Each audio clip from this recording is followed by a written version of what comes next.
Jay Wong. Welcome to the ROI Online Podcast. Thank you, Steve Brown. Excited to be here. So you've got this company called Podcast Your Brand. You've even got a podcast called Inner Changemakers Show.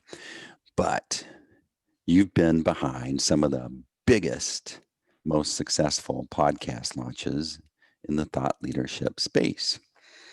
Your podcast, even in 2015, was the number one podcast in the self-help area and what's hot. What made you this magic man that can pull all this off? You know, Steve, we just recently launched two different podcasts about 2 weeks apart. And one was in the alternative health space. I think they got anywhere from, they were in the top 100. I'm just trying to think of the spot. I think somewhere between top 50 and top 100. We did another show, relationship show. They launched last Tuesday and they were already up on, I think 47 was the highest spot that they got to on the iTunes chart. We're trying to figure it out on the Spotify charts. But it's still kind of new and we feel like we don't really have enough data. We don't know anybody at Spotify, certainly. So that doesn't necessarily help our case. But the reason I share that with you is because we still get people into the top 100. It's just that was one of the first pieces that I accidentally, figured out for myself. I didn't have an audience. I didn't have a business. I didn't have a product. I didn't have an email list. I didn't have I didn't have millions of followers. I still don't have millions of followers. And I was really trying to figure out, how do I just get this platform out there, right? I figured the more it could get out there, probably the greater the chances are I get a chance to be introduced to others get a chance to be introduced to me. But also, if I ask the Steve Browns of the world to come on the show, right, it's actually kind of a nice energy exchange. I get to feature them on a great little platform, right? This is what 2015 Jay Wong is thinking, And so I was fortunate enough to be, went to a couple different, meetups and dinners, and I heard of podcast launch strategies. Things in 2015 they're certainly not what they are today, where everything gets broken down. There's Facebook groups, there's big podcasting conferences and events. Back in 2015, things were really just kind of ramping up, right? I don't know if you remember that, that time there was, one notable podcast conference, and even then it might've had maybe 1,000 people, which is still pretty significant. But nowadays, right, even your local podcast conference would probably have, hundreds and maybe 1,000-ish individuals, right? And, for me, I started figuring out pieces of this, right? And the first piece of it was hitting the top 100, because you're essentially launching with the biggest splash, right? And as you know, in podcasting, it's a lot of internal traffic. I didn't figure out all these things about new traffic and, dynamic ads. I didn't figure any of that stuff out until a lot later. But in the beginning, I took different strategies that people had given me around how to promote their book, how to promote a course, right? And essentially just boiled, I was trying everything on the day of launch. And what I noticed was working. I just figured, what if we just go all in on this little aspect of the launch strategy? Right. And what if we just ride this and let's just see, right? And that ended up having just a massive impact. And you can imagine someone's just starting out, no email list, no product, no traction, right? Outside of the 4 podcasts you've managed to record and put together yourself. That was obviously super exciting, but I love your show because you talk about the second part of the equation, right? Yeah. And I would argue probably even the more important part of the equation, which is the ROI side of things. Right. So it's good to get people into the top 100. It's good to have vanity metrics. It's good to have, notoriety, authority with all those things. But then the question comes, what are we going to do with it? Yes. Where are we going to funnel that traffic and attention and awareness to? And what's really the end game for each business and each brand? And that's what we do. We drink coffee and we figure those strategies out with all of our clients. So I'm thinking here, the folks that listen to this, they're going, okay, First of all, when I've suggested to clients, hey, you ought to consider starting a podcast. Well, you can see in the back of their mind, it's like, no, no way, dude. I, Mhm. it's like, where do I begin to start a podcast, right? Right. And and so I've been thinking about that, and I'm going, yeah, it does. Because first of all, to push out your first episode, there's a lot behind that. There's this whole system. First of all, you have to figure out how to trick someone into being your first victim or interview on the podcast, right? Yeah, yeah. How am I going to record it? How am By the I way, going there's to? strategies around this, right? There's Yeah, totally but frameworks and strategies on this. yes, but this is this big monster that's first appears when you say, I think I want to start a podcast. It's like, how am I going to do all this stuff? What do I do? Where do I start? And there's all this advice. And then you get your episode ready, and then you're going to push it out with this little bitty rowboat, just kind of push it out in the water and hope it doesn't sink, in the first Yeah. episode. And and so the whole system behind it of getting it set up, then the system of what you're going to do when people start listening to it is important. And then once you Hmm. kind of get those in place, I'm really interested in learning how do you make a big cannonball splash with your podcast after it's ready for prime time. There's this Yeah. time when maybe it's not ready for prime time. I went to this conference one time, Yeah. and this guy, I don't remember the name of this guy, but it was one of like a little 20-minute thing. And it was about the difference between going viral and being a one-hit wonder. And Mm. the whole essence of it, how not to be a one-hit wonder, was the one that went viral finally. And her, I don't remember her name, but now she has a whole makeup community Mm. company. She's young, but she had done all these makeup videos for, I don't know, a year or two before one of them finally went viral. And then she had all the backup to all the other videos that solidified a brand coming to her and going, hey, we want you to take it on into the end zone, as opposed to this guy that came out of a tent and he started crying, as like how beautiful it was, and it went viral. And then he tried to do another one and it went dud. Yeah. And so that's what I'm interested in, is your piece fits in when you're ready for prime time.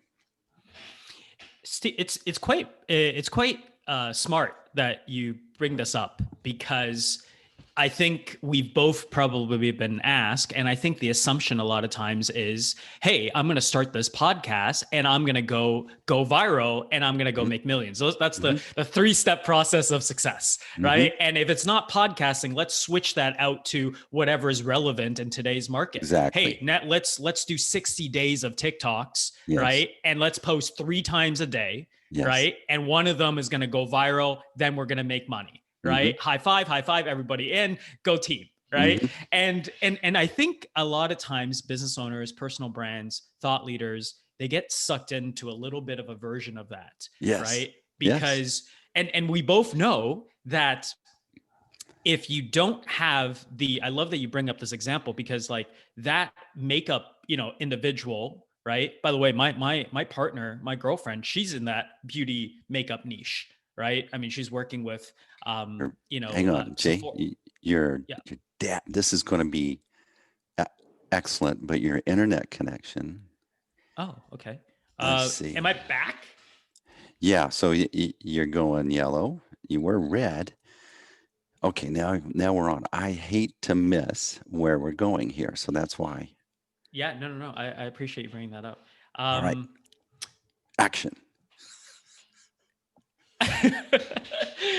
so look, my partner, she's in this beauty niche, right? She Hmm. works with some of the bigger brands in Italy. She's originally from Italy, Yeah. right? So she works with Sephora Italy. She works with like the biggest brands of beauty, makeup. She has her own product, right? But what I'm saying is there's infrastructure there. There's a Hmm. way of capitalizing on that traffic, Hmm. right?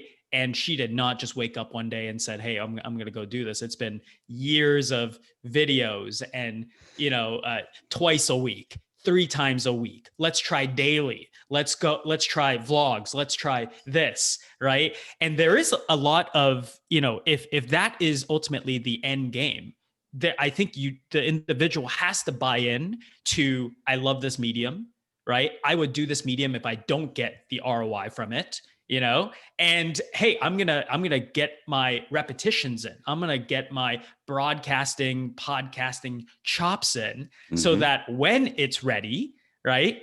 When I'm ready, the moment kind of presents itself.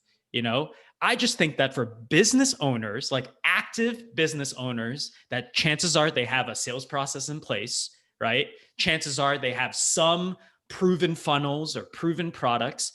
Their path to monetization is very different, right? Their path to monetization could be very immediate, right? If done properly. So I think it just matters kind of where you're at in that spectrum, having that awareness, right? And seeing if audio, storytelling in this way, right? Forget the video, but like storytelling through audio, sharing some of these, the way that you create content, if the CEO or the business owner can get in tune with that, the benefits that come with that, I think, is just so tremendous.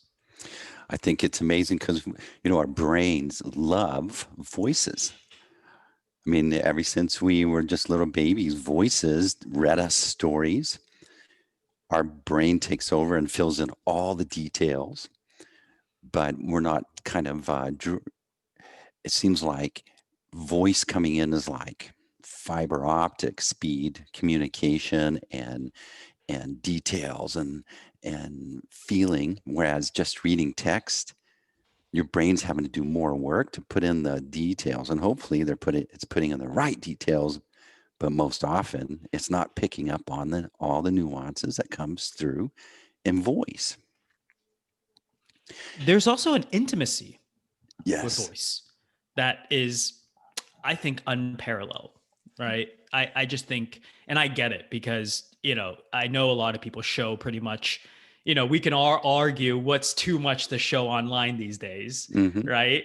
And there are so many people that show a lot of things on online, right? But I just find with voice, when it comes to any level of teaching, when it comes to any level of, let's break, hey Steve, this I have this client, this is what they're going through, let me share this story with you. Any type of context that you would like to kind of take the time on and just explain a little bit, right? There's just this level of intimacy that gets created, and I think personally that's part of the magic of audio. That's right, you're in between, they're literally listening to you, and you kind of encapsulate them in your world for those 15 minutes, for that hour, for those 2 hours, right? And I think that is definitely part of the beauty of it. You're literally in their ear. Yes. While they're doing something. You can remember a time you heard something and where you were and what you were doing when you heard it. There was a podcast I was listening to and I got so much out of it, but I remember where I was walking when I was listening to it. That's crazy that our brains work that way. Yeah. I think it's also, I mean, we've had people, and this is a few years ago, where just like the whole different con types idea, right? I'm sharing all sorts of details, contents, just sharing as much of my life and my journey as possible at that time. And we'd hop on calls with like prospective clients, and they would say, well, hey, you were at the gym with me, the other day. Exactly. And I'm like, trust me, my girlfriend's, she would definitely disagree with you, right? Are you sure it's me? Did we hop on the right call? Right? They're like, no, you're in the car with me. Yeah. You're gardening with me. Like, I know, so, how's your girlfriend doing? How did the flight go? Right? And it's like, this is borderline a little creepy, right? But it kind of shows you the power of audio and the intimacy you can have with it. Right. A lot of people, a lot of times, if they consume the nurturing content that a business owner puts out there, right? A lot of times what we're really doing is we're just optimizing for that enrollment call or that sales call. And it doesn't really even end up being one of those conversations, because it's more like, hey, I now understand, Steve, your Mm-hmm. values. Mm-hmm. I now understand where you stand. I understand why you run all your clients through your IP, your framework, right? And I want to work with you to be able to achieve those results in my life, my business, right? Precisely. I heard this great quote the other day. It says, people first have to buy you before they buy what you do. And so when you say, hey, you were at the gym with me the other day, you were in the garden with me the other day, that's what you're experiencing life with them in a way, but they're allowing you in there and they're buying into you because they're learning about you and they're starting to trust you, and you never shook their hand. Yeah. And especially nowadays, right, where everybody's working from home, Mm-hmm. right? The whole world's going virtual in a matter of months. Mm-hmm. Look, there's a lot of new patterns, new activities that are being developed, right? And as much as I would love to say, hey, me and Steve, we met at this mastermind together, we met at this conference together, we were on the same panel together, whatever it Mm-hmm. is, right? For the time being, at least, right? This is how people are getting a chance to engage. And what an amazing time to be alive, because, we could both be in very different spots, very different time zones, and somebody else could be listening to this in a very, very, like, the other side of the planet. And it might be 3 months after this comes out. It might be a year after this comes out. Mm-hmm. Some of our clients, they're still getting, based on content that we created with them back in 2018, they're still getting prospective clients referencing certain keywords and certain names Mm-hmm. from some of those episodes in 2018 on their intake forms, in their applications, right? And it's like, well, if it does it not get any better than that, right? From an evergreen offer standpoint, if your business is at a spot where that's going to be how your business is going to be in even a couple of years. Absolutely. Well, let's learn a little bit about Jay Wong. Where'd you grow up? So I'm just outside of Toronto right now. I Mm-hmm. spent first 10 years growing up in Canada. I did what I call my developmental years, the real years, Mm-hmm. in the US. So we moved to Maryland, and I grew up in Maryland, middle school, high school there. Ended up coming back to Canada, to Ottawa for business school. Mm-hmm. But yeah, geographically, we bounce, between the US and Canada quite a bit.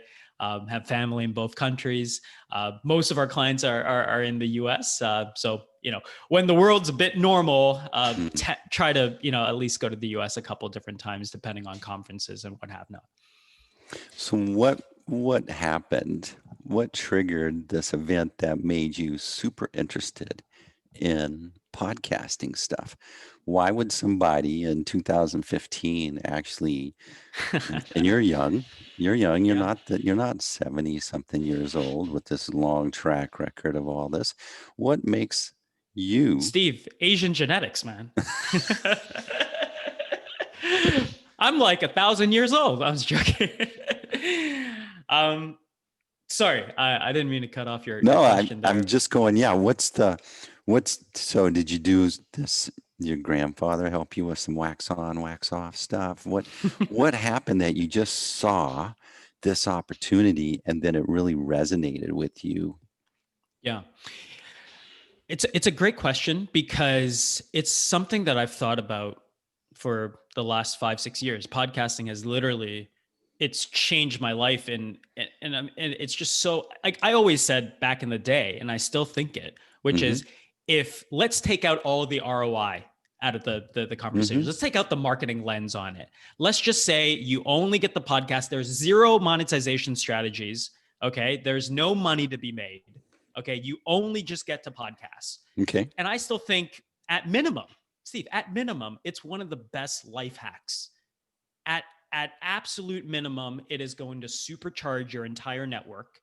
It is going to make you an exceptional communicator, an exceptional storyteller, Mm-hmm. and it's going to get your mind rolling on all the things you could do from a repurposing content marketing standpoint, right? So you Yeah. really can't keep business and marketing out of it for that long, right? That's, I think, you know, for me, I think it's one of the biggest life hacks. So I think for me, one of the biggest things was when I was just starting out, I understood that I didn't want to send an email to say, hey, Steve, can I pick your brain on subject matter A, subject matter B, Right. right? I just get lumped in with everybody else. I also didn't want to say, hey, Steve, I admire the work that you're doing.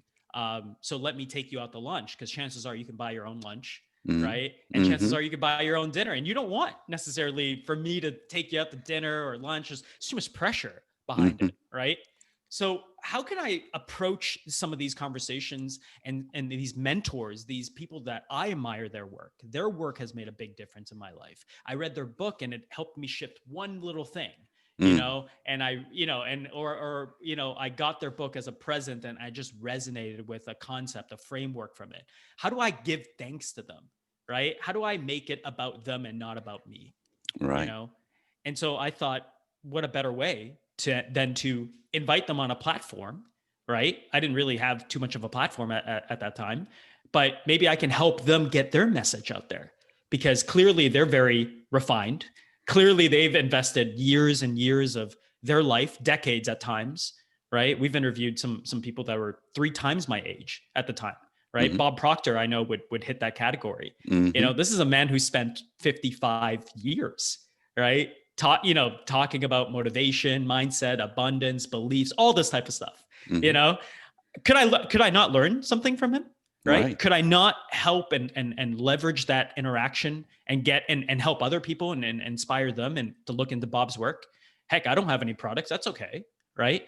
And so this is kind of a little bit of my mindset when I was approaching podcasting, from the traction business, you know, growth standpoint. I tried other things. It's not that I didn't try, you know, blogging. It's not that I didn't try videos. You know, I didn't have any type of social presence. So it's like, okay, I got to go learn how to make these quotes, maybe on some apps or Canva, right? And then, you know, where am I pulling these quotes from? You know, so then it's like, okay, let's top 100 quotes, right? So like, you know, you're trying things. You're trying to make some traction and momentum. But I just remember the feeling, and I think a lot of podcasters and creators resonate with this, which is I figured out how to record.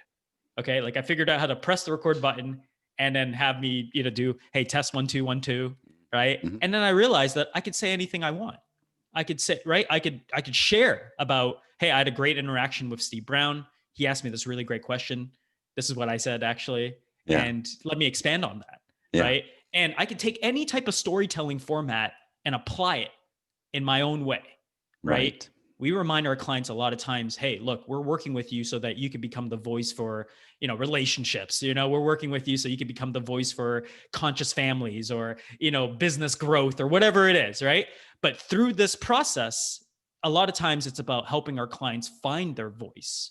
Yeah. And I think for me, that was what resonated with me on a very deep level in the beginning, because I didn't really, and I think everybody starting out, you don't really know who you really are. You're not exactly sure what type of expertise you can add. I'm not really sure what type of value you can add. I remember, you know, taking an online course, my first online course at that time. And right about like week 3 or week 4, they're like, okay, you got to go and create your offer so that you could go and sell it. Right. I go, what kind of offer do I need to create? Right. How am I supposed to figure this out in the beginning? Yeah. Right. And I understand different people have different starting points, but for me, that was a very big, those are some of the things I was thinking about, right? How do I provide value to everybody that I come in interaction with, right? You know, at minimum, just from the conversation, you know. 2, how can I figure out how to find my voice, find out what I'm really great at? And podcasting was probably the last thing on my list, right? That I thought I could probably teach, you know. Hey, Steve, I can tell you about, you know, how to do this. Hey, Steve, I can tell you about how to do that because I've lived it, right? But after a while of doing it, other business owners and other entrepreneurs started reaching out to me and say, hey, I've been listening to your show for X amount of time now, months, weeks, right? Love what you're doing. I'd love to do the same thing in my world, because I'm an expert in real estate. I'm an expert in MLM. I'm an expert, right? And so it's like, well, how can we help those experts and those business owners get the message out to the right people? So that's when you kind of stumbled into your finding your voice. is when people started to react to what you were producing? I think it's about, you know, I remember having a conversation with Joe Polish. Joe Polish runs, Genius Network, one of the Hmm. more notable, one of these masterminds that bring in some of the world's, brightest minds. Yeah. And, he had said in like an old interview, but I'm sure he would agree with it today, which is if you're not selling something, right, you're not really like a business, you know? Yeah. And I think for a lot of people that are maybe just starting out, when you don't have the whole back end figured out, Right. it's very important that you try different offers, different ways of validating not yourself, but what is actually creating the most value in the marketplace. And I would say, even who do you want to make a difference for? Who do you want to spend time with? Right? Mhm. Who do you want to like geek out with? Who do you Yeah. want to dive into their mind, their business? Is it relationships? Is it health and fitness? Right? There's no right or wrong. It's just that what makes the most sense for you and what makes the most sense for your clients. Right. And so I had a few different iterations, and I would probably say I resisted podcasting Hmm. for years. Like I resisted teaching it. Right. Because I go, hey, guys, I'm not really this like podcast like guy. Or I know a few things, and Hmm. I know how it connects to your marketing, but I could teach you about mindset. All right. I could teach you about being a change maker. I could teach you about some of these. So it's not like I went, with it. Right. There was a lot of resistance around that. It's just that I came to the conclusion that, I could continue to fight for what I believe that I want. Right. Or I could actually listen to the marketplace and realize that there are business owners and businesses and brands out there that they they don't look at what I know as just information. Like it's highly valuable to them because their business is at a point where they can add another 6, 7 figures by being able to do this right, because they have the ammunition, they have the offers, the community, they have the retention strategies in place. And that's where I started to see that I would love to obviously spend more time with them. And I think what we're bringing to the table provides, a tremendous amount of value. So when I think about the podcasting platforms, when I think about YouTube, I wrote a book, and so I learned about the Amazon platform. You think about blogs, there are strategies on how you enter and optimize your splash. How you're going to immediately be indexed and picked up and show up in searches and all these things. And each one, there's a common theme about how the basic general thing that you should do. Where did where did you start like really picking up on the podcast version of this? And before you answer that, I was blown away by how big the YouTube platform is as a video. Everyone, I think, has been convinced we need to start a YouTube channel and put some videos on there. But you don't realize there's, I don't know, a billion YouTube channels. But then when you compare it to the podcast ecosystem, it's like you can show up and be a big house on the block Yeah. compared to YouTube, where you're just a little bitty apartment in a big giant city of apartments. Yeah. Talk to us a little bit about when you started to recognize that and why. So I think there's an important distinction to make here, because even let's just take YouTube as an example, right? I Hmm. mean, that first of all, it's a very different algorithm, Hmm. right? For podcasting versus YouTube, right? YouTube is a very, very big on search, on depending on who you chat with, keywords plays a role. But let's say in YouTube, in the YouTube world, I think there's a very important distinction to make. There are individuals that are making money, or that they're making videos so that they can be seen as an authority, right? Hmm. And they, depending on what they're selling, it's going to be more of a quantity game for them. Hmm. They want to be able to blow up on YouTube. And by Hmm. the way, on YouTube, that works, right? If the more you publish, the more you're creating content for YouTube's algorithm, the more it plays into your favor, right? The second, I think, the second type of individual that thinks of YouTube is, hey, I'm a business owner. I run a brand or I run multiple businesses. I want to leverage video to drive ROI. Right. Those are two very different mindsets, Excellent right? Those are point. two, Yes. two very different action steps and game plans in terms of how to make it work, right? That's why you have people on one side that have millions of followers, right? That their income, as good as they might think it is, would be almost laughable in a small to medium-sized business type of world, right? Versus there are other shows out there with very little subscribers, right? So you might look at it at a quick glance and say, that's not really a big deal, right? But they're actually closing clients from their videos, right? Right. And so I didn't know this. I didn't know this distinction. I just thought everyone kind of just viewed it as, hey, let's just use this media channel. Let's get our messages out there. And then it just kind of like, it comes to like a talent competition, right? Like if you're going to be really good, then people are going to like you, right? Like that's how simplistically I looked at it, and the same applies for podcasting.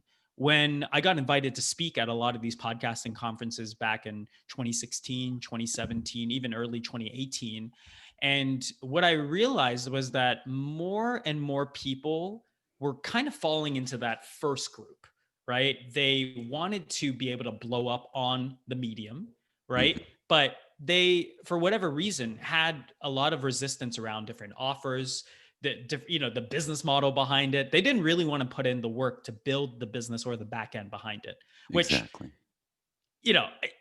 I guess it makes sense on some level, right? Because, and the way that you could tell this is dependent on the question that they're asking, right? Yeah.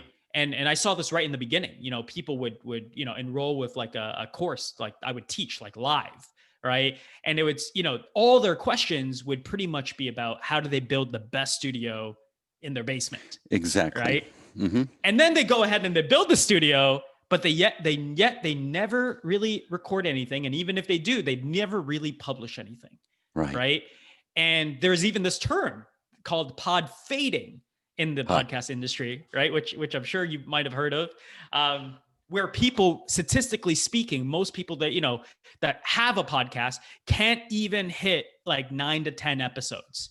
Right. So they start right away. They're really excited. Hey, I got Anchor. I downloaded it. I recorded a 15-minute audio. I heard the interview of Jay and Steve. They said it's great to do. So I just got it done, checked it off the list. Right. And they never logged in again, and, I think the second, individual, when we look at podcasting as business owners, we think the first thing I think about, can we make an extension of your business? Can we make a show that has this overarching theme behind it, that has your audience in mind, right? Yes, we want to, to get as many listeners and we want some notoriety about this. But I'll tell you, a lot of the shows that we manage, they don't have massive listeners, right?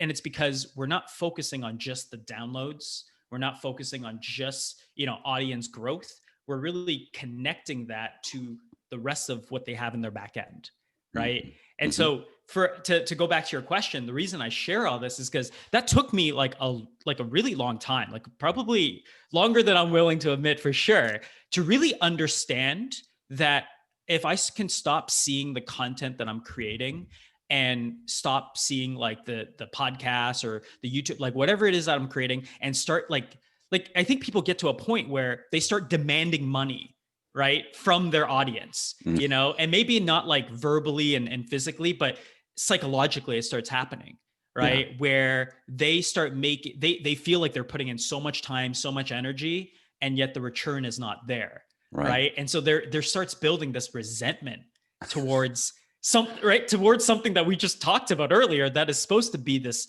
gift, that is supposed to be this privilege for you to be able, to have the technology to connect with whoever that you want to be able to connect with, to be able to, create collaborations, to be able to share stories, right? And a lot of times it stems from them not figuring out or willing to do the work to figure out the ROI piece. Yeah. Does that make sense? No, I'm just thinking while you're talking.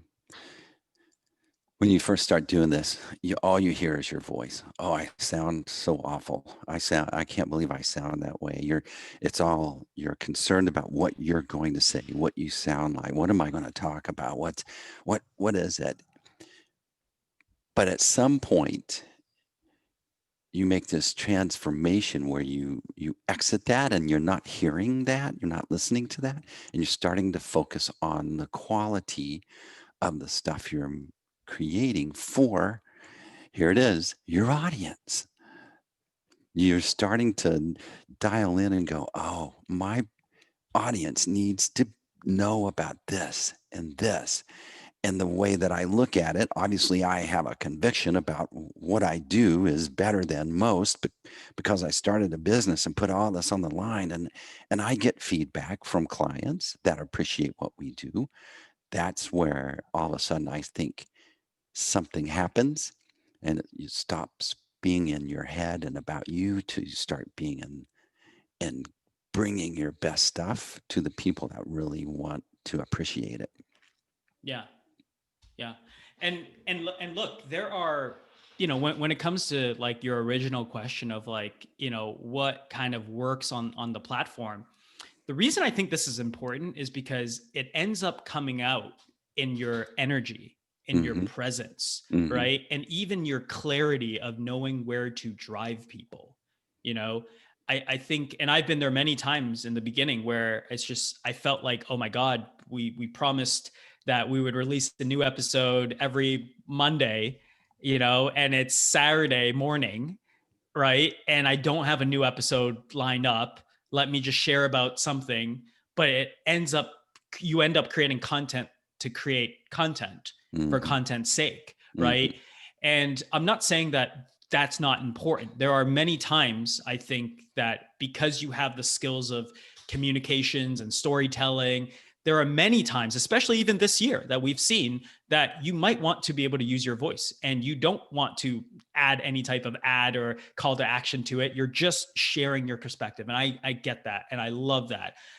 I just think that once again, for business owners, there's always going to be a bit of an opportunity there. How can we be a little more intentional?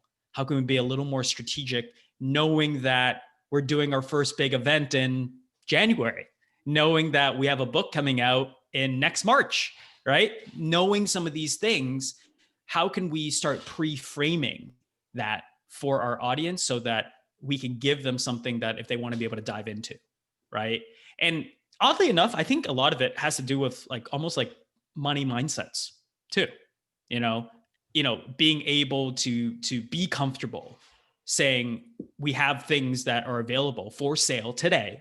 Mm-hmm. If you want to be able to do A and do B, or be able to work with us on a closer level, right? I certainly did not have that clarity or confidence in the beginning. And I think a lot of people that just, approach podcasting without maybe some of these thoughts, they might, these are things that you're probably going to have to learn along the journey. So let's say that we kind of dialed into our message. We've got the follow-up system in place. We actually have the recording and production in place, and that's a big deal. That's way easier to say than to accomplish.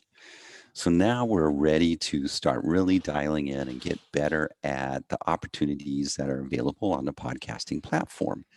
What are some coaches on some tactical applications, assuming we have our strategy? Yeah. What would be some of the things that you share with your clients? Yeah. There's definitely a lot to go right over here. And I think it's an interesting question because from a tactics perspective, right, even something as nuanced as what you name the show, right, could make a world of difference, and that just, I hope that makes sense for your listeners, It right? does. If and I think sometimes people hear the thought of like going niche, right? But it's almost like sometimes they take it too far. They go a little too niche, right? I find a nice little sweet spot of being able to say, let me give you an example. Actually, I think this will probably illustrate it. We worked with a native. They're a SaaS. They built their own kind of platform. They do native advertising, programmatic native advertising. I am not an expert. I can barely say the name. But these guys, we're talking, I think they're at over 200 employees now. They're certainly, I think, one, if not the biggest player outside of Google in Canada. And, here's the question, right? We did their podcast with them. I think they hit number 12 on the top 100 upon their launch. And they were able to close clients like 2-3 episodes in. So like 2-3 episodes in, people are like, hey, let me talk to your salesperson, right? That's how fast it can be. But conversation with them, they said, well, Jay, should we just call it the native programmatic ads platform or podcasts, right? Or like the podcast for native ads, right? Yeah. Kind of like the sound of that, right? It's like, well, we could, a little wordy, right? They would certainly probably come up for native advertising. I don't know how many, shows there are right on there, but we started diving a bit deeper. Like, who are you guys really serving? Who are you really making a difference for? Right. And long story short, they work with a lot of different marketing agencies, right? They work with all sorts of different agencies in general, actually. And agencies will essentially refer out to them, right? It's their clients would end up using their platform. So their podcast, you could look it up, by the way. Shout out to Stack Adapt for being the example of this. Their podcast is called How Agencies Thrive. Cool. So you can see right away, it's niche, right? But we're not starting from a native ads, programmatic, hey, this is what you got to do on the platform. We're not starting over there. We're starting, hey, if you run an agency, we can help you be able to grow that and accelerate that growth even further, right? These are some of our viewpoints on today's marketing. These are some of our viewpoints on how agencies actually are able to go over the hump after this amount of revenue, right? It becomes a completely different positioning for them, right? So that sweet spot, if you could kind of hear it or think about it, it's not to go hyper niche, right? But it's to kind of go just 1 or 2 steps maybe above, right? So that you could kind of capture all those agencies, and regardless if they work with you immediately or not, right? To be able to capture that. Does that make sense from a title tactic standpoint? The same process would be in play if I'm going to write a book. Yeah. Most important piece is going to be the title. And it's the hardest piece to really do really well. So what are some of the other things that you might get someone to consider? So, I think there's something that we coach our clients on called the 5 connectors. And, when we think of the word connector, I don't just mean like people connecting people. What I really mean is like story connector, right? Because I think, we give a lot of our clients like different frameworks to play around with. A simple one I can give to your clients really easy off the bat that people can just try right away is, I think it's an old copywriting framework, actually. It's called the SLP framework, right? So story, lesson, pitch, right? Pretty like straightforward, right? Hey, I was doing this podcast interview with with Steve Brown earlier today. And, he had brought up this one little thing. And it actually got me thinking and reflecting on what's the lesson here, right? Well, because of that, this happened and this happened and that happened. And the main takeaway for this is this, you got to be able to have the right show and have the right ROI plan in place, right? What's the pitch? Well, hey, if you want help with that, right? Hey, reach out to us at URL, or hey, maybe it's more of a social pitch. Hey, we're doing a live webinar happening on our Facebook page, right? If we're just talking about this exact topic. So, that's a very SLP. I don't know if I went through it too fast or what have you, but like, super basic like structure. But the 5 connectors, I think, are things that every podcaster / every content creator can really take to heart and think about as they're telling their story, as they're doing their solo episodes and what have you, right? We probably don't have time to go through all 5, but one off the top of my mind and probably one of my favorites is just the tension in the episodes, right? And I don't mean the tension like as in like let's have some really, really high tension within the episode, but I think a lot of times some uncomfortable moments, right? But I think, and you could pick up any storytelling book and they're probably going to talk about this on some level, you know what I mean? But really it's the question of what's at stake, right? Mm-hmm. Hey, tell me if I don't figure out how to get my podcast up and running and how to have this platform, what does that say about me? What was I thinking about at that time? What was at stake for me to figure this stuff out, right? Like if I start telling you some of those things, like, hey, look, I had to move back in with my parents. Like, they would come home every single day and, I would be like, on a whiteboard trying to figure out how I'm going to launch a product and build an audience, right? They're looking at their son like, this man has gone insane. Why did we immigrate to North America so that, he could express himself so creatively, right?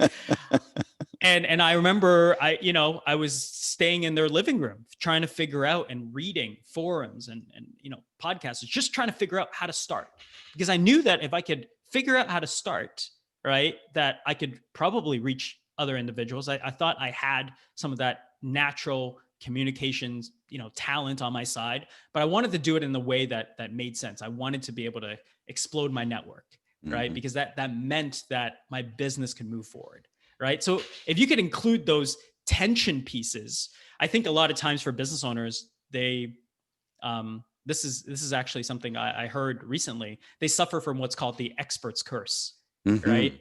Where they just, they know it. They know it so well that they're just like, hey, look, in today's episode, we're going to teach you how that you could, how you could track all your customers everywhere they go online. Okay, so guys, this is super simple. We deal with this every day. It's called retargeting. Okay, what you do is you put a pixel. So like the episode's like 4 minutes. You know what I mean? Like there's no like flavor to it, right? There's no, what if I don't do this? What happens to that? So tension is one. The other one that I really that like. didn't start with a C. Where do you get the C's with the tension? Well, yeah, that's a good point. These are story connectors, so they don't really have like an acronym to it by any means. The other one, that also comes to mind that I'd love to share with your audience is presence. Actually being present, and having that energy. I think that's one of the gifts of, podcasting or content creation in general, right? Being able to be present with your customers, with your prospective customers, with people in your community. It's kind of like, how big companies use podcasting is a little different, right? They look at it as almost an internal communications tool. Some companies out there that are more definitely, thinking about, forward thinking, they're already at the private podcasting game. Right. And that's not like super, super new. It's super new to the, marketers and even consumers, but businesses have been doing this for the last few years already. Right. And so within the business owner, like bring this back to your audience, how can you kind of create that touch point, right? That ongoing type of conversation. What are the elements that you can add into your storytelling that makes your show that much stickier, that much better, so you become the voice of reason for whichever topic that you want to be able to dominate? Yeah. I suggested that internal podcast at one time. And I think my biggest mistake about suggesting that was I called it a podcast. And it put all this confusion in what? I don't have time for all of that. And I should have packaged it differently and said, instead of you writing like a weekly newsletter, everyone who might or might not read it, why don't we just do a quick recording? And here I'll help you kind of script the flow. And just in just a few minutes, you can get this done instead of taking an hour to write that whole thing. Yeah. And I think that might have helped me get more leverage on that initiative. Yeah. It's look, I'm at the point where I don't even see like podcasting. I get it. Like from it's searchable on iTunes, Spotify, Joe Rogan, true crime shows, right? Like podcasting, like I'm just giving you, like when people think like I'm saying podcasting, there's different thoughts that are going in. Look, for businesses, it's borderline at the point where this is another marketing channel. And if done properly, it is certainly a trackable sales channel, right? Absolutely. And look, I'm not saying it's for everyone, because I disagree with that too. Where, let's say you were talking about writing a book. Should everybody write a book? Right. And some answers is like, oh yeah, everybody, selfishly, even if you need it look, I don't think everybody should write a book. I don't think everybody should have a podcast. Right. Like, I don't think it always makes sense. And it's not this like blanket answer. But look, if you like storytelling in this way, if you enjoy conversations like this, right. And if you don't mind being, authentic and honest, not to use those as like marketing ploys, but like, you just can't help it but to keep it raw and real. That's what I actually love about your show, Steve, is that even when I hopped on here, I said, hey, like, what's the format? How are we going to do this? And you're like, Jay, just think about it like we're, having a beer together, just two guys geeking it out, having a true, genuine connection, right?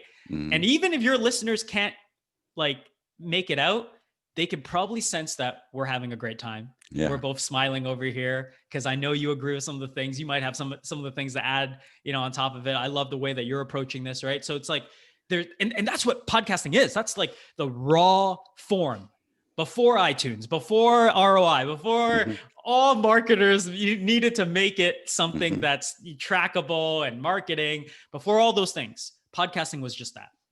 Multiple people that enjoyed a topic that, hey, we're just going to share this online. Well, we don't even know if anybody's going to listen. I don't even know how to find it, right? We're just going to, it's called internet radio, right? Hey, cool. Exactly. We have an internet radio show, And so that I think you got to have that, like that love of the game. You know what I mean? You got to have that like natural curiosity to be able to make it work and to be able to create a great show ultimately. Yeah, totally. So what's one question that I didn't ask that you really wished I would have asked? That's a good question. Around podcasting or around myself? Yeah, just about Jay or podcasting or your expertise or where you're going. I don't know. That's just like that's the one thing I like to just kind of slide in there and see what pops out. Yeah. I mean, we did talk about this, right? But I always like to remind people of like, does hitting the top 100 matter? Yeah. Does it actually matter? Are we driving what's the purpose behind it? Right. And internally in our agency, full transparency, we call it the end of phase 1, right? Because there are other phases that we're bringing other people to. There are, there's other ways of being. It's kind of like this. We just helped build our clients an amazing home court advantage. You won some awards, you're in the top 100. It's good. Everybody's high-fiving each other. That's great, right?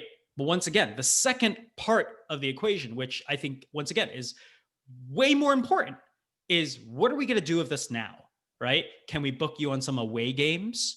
Could we repurpose some of that content into different forms of medium, right? Maybe taking an audio and making it a great different blog post over there and submitting it to a completely new, to Business Insider or Fast Company, right? Like, what if that opens up a new audience? The game becomes about amplifying what works. The game becomes about new traffic, right? And it becomes exactly what you're talking about. Hey, keep writing that email, right? Or maybe you want to make that switch and instead of writing that email, you're now making a short kind of broadcast on the podcast. But how can we now integrate said podcast into the marketing so that your company has a voice, so that you have a real voice behind your mission, your values? Your manifesto is not just some link that you send people to, or your values are not just something that you say, hey, I know those, right? Or, hey, they're in the back of the wall,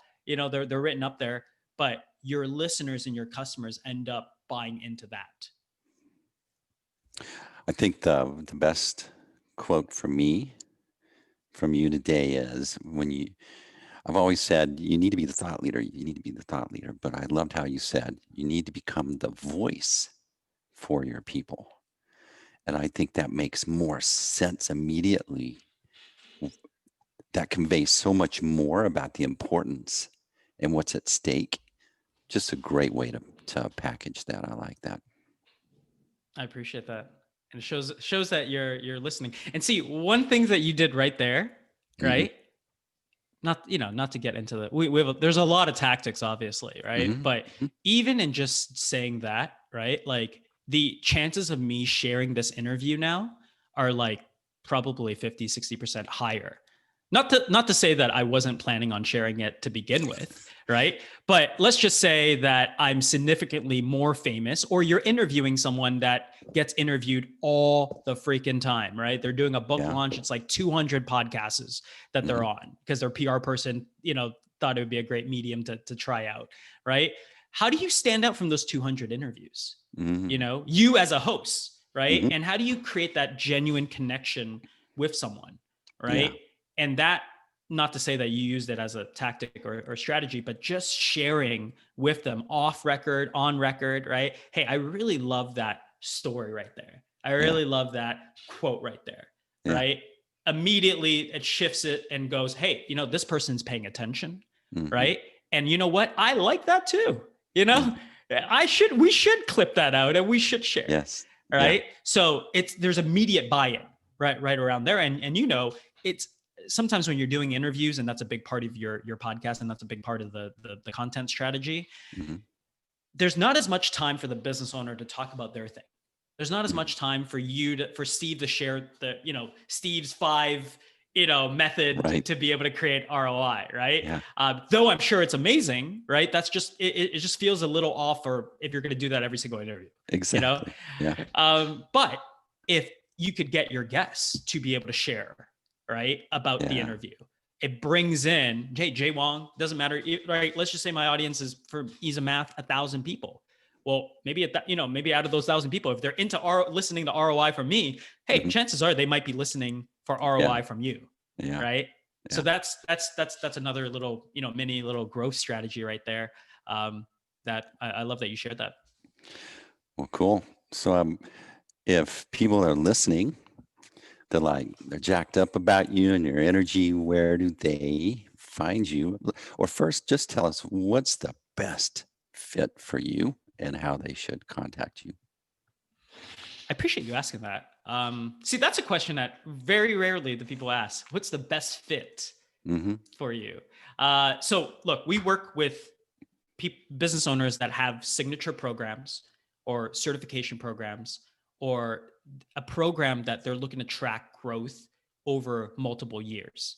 Because if you're tracking retention, we know that with our Podcast Your Brand process, that we guarantee, by the way, that we can increase retention by 15 to 20%. Now, we understand not every business might have that built in. If you're a bit of a SaaS or a digital, platform, you might be tracking LTV. You might not call that retention, right? If any of your, listeners or businesses that are listening to this qualify and, have signature programs they're looking to grow, wanting to grow LTV, wanting to have a top 100 podcast and be able to make that into a sales channel for you, we have found those clients to be the easiest ones to be able to just completely knock it out of the ballpark for, right? And, it doesn't mean that if you don't have some of those things in place, if you're just a thought leader with maybe a book and you're figuring out your online course, we can still help you, right? It's just that your path to ROI is going to be a little different, So each show we do has that customized ROI path, which I'm sure you appreciate, right? Because, every business is just a little bit different. What we were able to do with Procter & Gamble, their alumni network, right? They're looking to drive new members into their alumni network, right? It's not that different. It's a bigger name. They have, Steve, they were having CEOs, previous CEO of eBay, CEO of HP, CEO of Clorox. Like it's a different level, right? Of like a corporate type of interview. But let's just say your listeners have a membership that they want to be able to create a higher retention for, right? That they might want to be able to offer a higher end service or mastermind next year. This might be a really good time for you to become that voice for your customers and for your niche. So hope that answers kind of like who we really ideally work best for. And the 2 spots to really, find out more or, kind of stalk us on the internet, however you want to be able to do that. Podcastyourbrand.co. That's the super basic one. You can see some of our kind of case studies and different, clients that we've worked with over there and some of the results they've hit.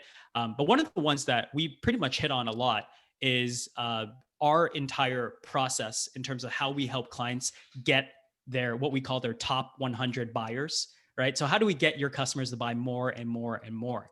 So if you're interested in seeing our entire process, we actually give it away completely for free. It's at doneforyoupodcast.co. And I'm sure you guys will link it wherever, the show notes are, but those are the 2 spots. In the show notes below. Yes. Yeah. And you've mentioned a book a couple of times. What's the name of this book? When's it going to splash? Is that still in process? So I didn't mention a book, but the rebrand of our podcast is coming. We're going to be actually launching 2 different ones. One is a rebrand, or it's an iteration of the Inner Changemaker. Steve, I just love, right? Like the medium itself has given me so much that it'd be kind of silly to not, be able to do it justice. But we're also going to be launching one specific to our, what we do in the agency, and some of the thoughts and even conversations like this, right? How business owners could really capitalize, not just on podcasting, but new media, right? How can they can leverage this to be able to get their message and more, more sales, more customers out there. All right. So that's coming the end of this year and beginning of next year. I really enjoyed this. This is fun for me. You're a great guest, and I'm just grateful that you were on the ROI Online Podcast, Jay. Well, I appreciate the invite, and this was really great. Appreciate it, Steve. All right. That's a wrap.